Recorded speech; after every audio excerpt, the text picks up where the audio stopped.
प्रेम से बोलिए स्वामी जी महाराज की जय।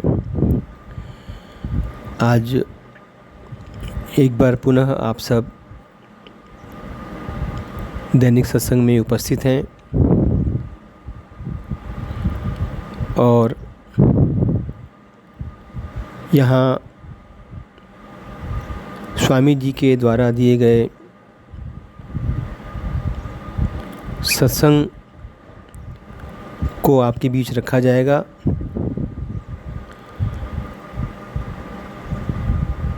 जैसा कि आप सबको पता ही है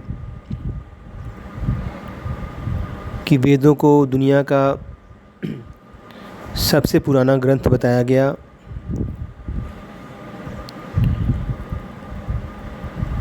वेदों को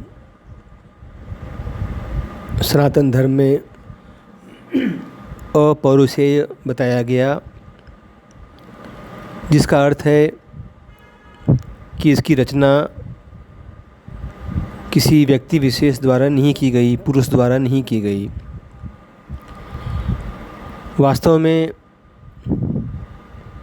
जब कोई ध्यान साधना में उतरता है और उस धारा से जुड़ जाता है जो सत्य सनातन हमेशा से चली आ रही है, चेतना की धारा, तो उस धारा से जुड़कर जो सत्य उसे उद्घाटित होता है उसका वर्णन वह व्यक्ति विशेष या जिसे कहें मंत्र दृष्टा ऋषि करता है। लेकिन ये वर्णन वह अपने मन से नहीं करता। जो भाव, जो चीज़ें उसे प्रकट होती हैं, जिसे वह देखता है, केवल उसका वर्णन करने वाला केवल एक दृष्टा, केवल उसे जानकर उसे कहने वाला बनता है। इसलिए वेद मंत्रों को लिखने वाला ऋषि मंत्र दृष्टा कहलाया। यानी उस धारा से जुड़कर जो देखा वही उसने बोला। उसमें उसके कोई अपने मन की बात नहीं है, अपनी बुद्धि की बात नहीं है। इसलिए वेद मंत्र अपौरुषेय हैं, परमात्मा के द्वारा कहे गए हैं उस व्यक्ति की वाणी को माध्यम बनाकर। आज आपके सामने ऋग्वेद के 10:44 चौथे मंत्र के ऋषि कृष्ण के एक मंत्र द्वारा संतमत को समझाया जाएगा, जिसकी व्याख्या स्वामी जी महाराज ने की है। हमारी आत्मा प्रभु की अंश है और जब तक यह पुनः परमात्मा में जाकर नहीं मिल जाती, इसे सुख चैन प्राप्त नहीं होता है। आत्मा और परमात्मा दोनों एक ही मानव तन में रह रहे हैं, लेकिन भूल में पड़ी आत्मा अपने घर में रहते परमात्मा को छोड़कर बाहर संसार में विषय वासनाओं में भटकती रहती है। इस भटकन के कई कारण हैं। पहला, आत्मा के ऊपर मलावरण चढ़ जाने से विषय वासनाओं में लिप्त होना। दूसरा, आत्मा के मलावरण में फंस जाने से अपने पितृ अंश को विस्मृत कर देना या भूल जाना। तीसरा, मन के चंगुल में फंस उल्टे रास्ते पर चलना। और चौथा, बुद्धि के और अहंकार के चक्कर में पड़ अंधकार में फंस जाना। इन सब से निकलने का एक ही तरीका है, ध्यान योग साधना करना और आत्मा का प्रभु अभिव्यक्त धाराओं के संपर्क में आना। क्योंकि प्रभु अभिव्यक्त धाराएं ही जन्म जन्मांतर की मैल काटने में सक्षम हैं। वही आत्मा को सच्चा ज्ञान दे सकती हैं।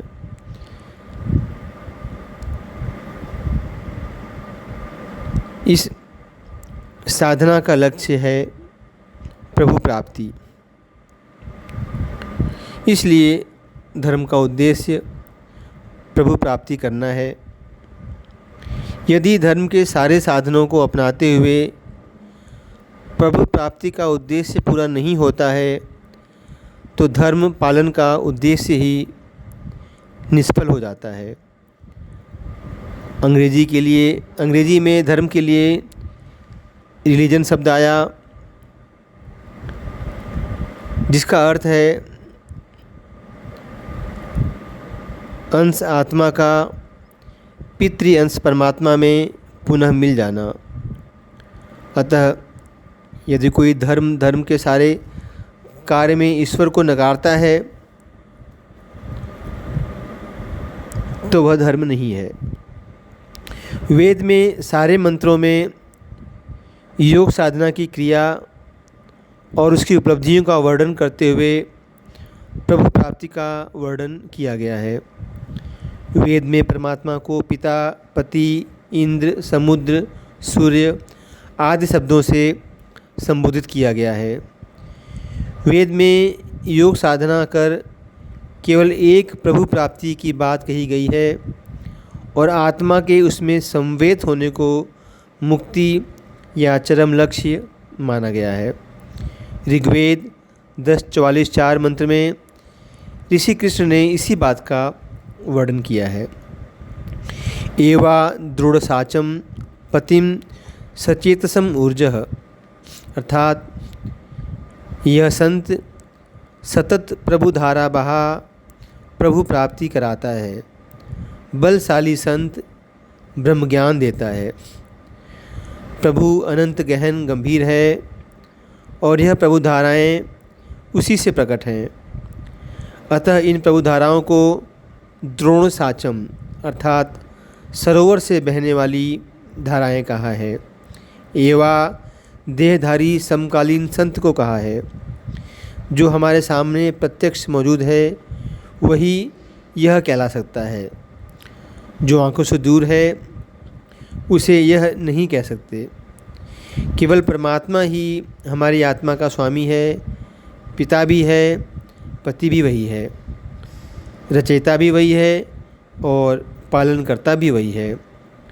अतः पति से भाव परमात्मा से है। संत ही सतत प्रवाहित प्रभु धाराएँ देता है और संत ही सत्य रूप में प्रभु प्राप्ति कराता है। बलशाली संत आत्मा की मैल उतारकर साधक को प्रभु ज्ञान वाला बनाता है।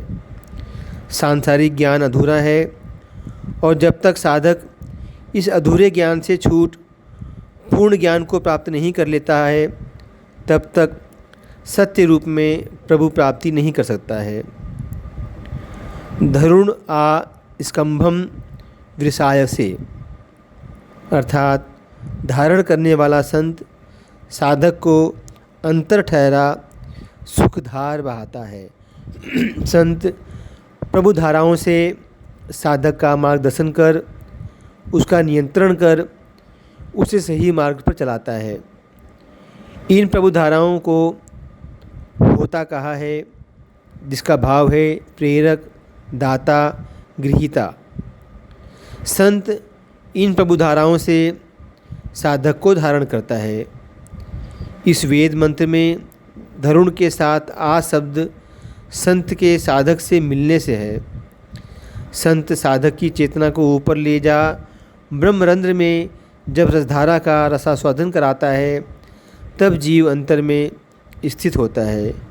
जिस प्रकार छोटा बच्चा मिट्टी खाता है, समझाने पर मानता नहीं, डांटने पर रोने लगता है, लेकिन एक बार मिठाई का स्वाद चख लेने पर सरलता से मिट्टी खाना छोड़ देता है, इसी प्रकार साधक संत द्वारा प्रभु रस धारा पा अंतर में स्थित हो जाता है और बाहर विषय वासनाओं के पीछे नहीं भागता है। यही संत की विशेषता है।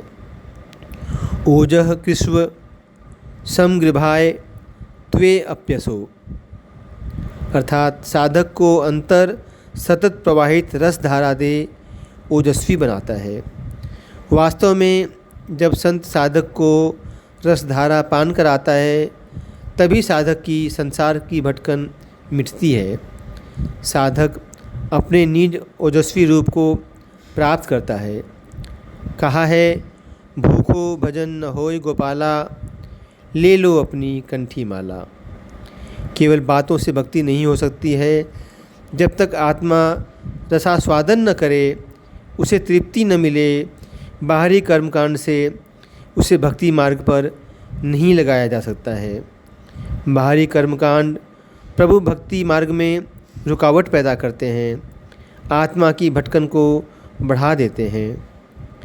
यथा केनिपा नाम इनो वृथे, अर्थात प्रभु रूप संत इन सतत प्रवाहित प्रभु धाराओं को बढ़ाता है। इस वेद मंत्र में संत को यथा कहा है। इसका भाव है कि संत गुण कर्म स्वभाव में प्रभु के समान है। वेद में संत के लिए यथा तथा समान आदि शब्दों के अलावा ऐसे अनेक शब्दों का प्रयोग हुआ है जो परमात्मा के लिए प्रयोग हुए हैं, जैसे इंद्र या सूर्य। बाइबिल में एमोस 3:7 में कहा है, प्रभु कुछ नहीं करता है, केवल वह अपनी धाराओं को संत या अपने कारिंदे तक पहुंचा देता है। संत ही प्रभु दरबार का कारिंदा है। वही प्रभु की प्रेरणा और आंतरिक आदेश से सारे कार्य करता है। वैसे तो संत एक साधारण मनुष्य ही है, लेकिन इन सतत प्रवाहित प्रभु धाराओं से वह प्रभु समान आचरण करता है। यही कारण है कि जब तक संत संसार में रहता है, साधक उसके संपर्क में आ लाभ उठाता है। यह प्रभु धाराएं संत के शरीर के माध्यम से साधक को लाभ पहुंचाती हैं। जब संत का शरीर माध्यम नहीं रहता, तो साधक को उसके द्वारा लाभ नहीं मिल पाता है। संत का प्रभु समान आचरण करना साधक को प्रभु प्राप्ति के लिए मार्ग तक ले जाने के लिए सीमित है, और इस उद्देश्य की पूर्ति होते ही वो सारा कार्य करता है। वास्तव में संत साधक के आध्यात्मिक और सांसारिक कार्य पूरे करता है, और यह कार्य वह प्रभु की सतत प्रवाहित धाराएं देकर करता है। अतः संत यही काम करता है और इसी से सब काम पूरे करता है। तो ये एक छोटा सा सत्संग आपके बीच रखा गया, जो ऋग्वेद के एक मंत्र विशेष पर आधारित था। तो इसके साथ ही आज का ये सत्संग का कार्यक्रम समाप्त होता है। प्रेम से बोलिए स्वामी जी महाराज की जय।